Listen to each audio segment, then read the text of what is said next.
achieve prosperity at the expense of the rest that of may the be world. the case, and so they have to bear responsibility for it. But you're giving that argument, and Yes. you've said don't go by per capita, which is what the Prime Minister of Trinidad and Tobago, Patrick Manning, says. But you know very well that environmentalists here in Trinidad and Tobago don't buy that argument that you should look at it in absolute terms of carbon emissions. But we not can per capita. all reduce. They don't like that. We the can people, all the environmentalists. reduce this global agreement to individual countries, and it will never work.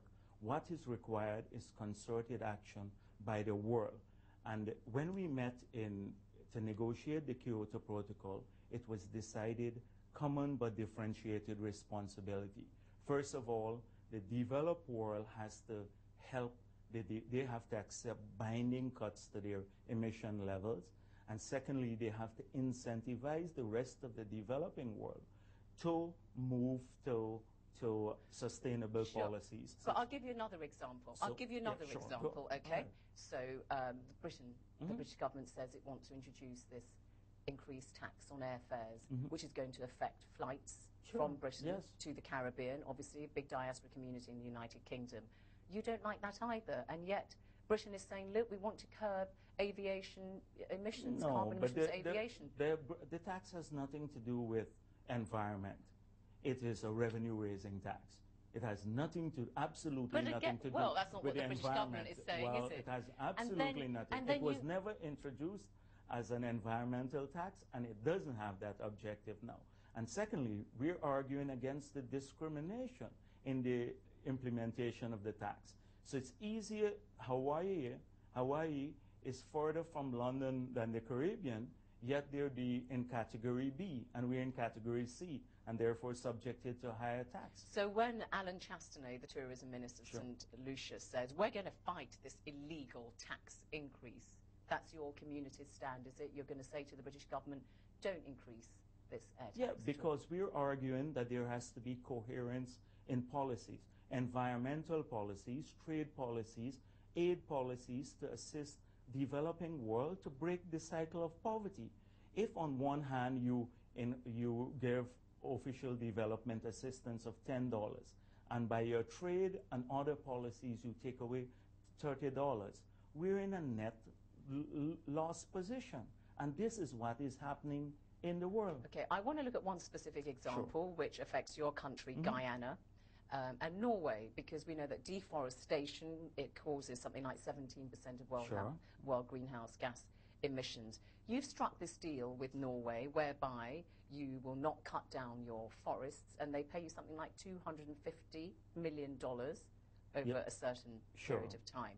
Yes. Why should you be paid to do something that you should be doing anyway? Well, first of all, it comes back to the same point, that the developed world use their forests in their industrialization. They use it as a very valuable asset to increase prosperity in their countries. Why shouldn't we do that? Why shouldn't we do that? Why should we be saving the world? I should be allowing my people to cut down the trees because they want to get out of poverty.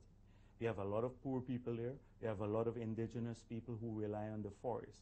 So I'm saying if the world sees the forest as so important as an abatement solution, then it must be willing to pay for that, for us to create alternatives, not to cut the trees down, but to create alternative employment for our people. But so Guyana's that in quite their strive for prosperity, they don't have to, they can then achieve that without cutting down the trees. But deforestation actually isn't a big problem, is it, in Guyana? I mean, you're quite well forested because you've got a sparse population and you've got a lack of infrastructure. So it's an easy experiment, isn't it? No, it is not easy, because in the future, there are real demands. We have, for example, several companies that want to go into the forest, several Asian companies. We have several proposals now to convert the forest into plantation for palm oil, etc. We have to resist those.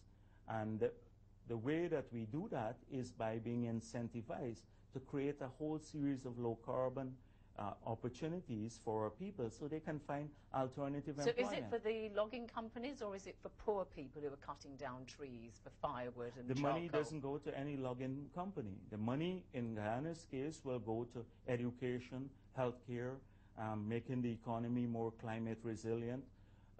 Now about 70% of our people live below sea level. Most of our agricultural lands are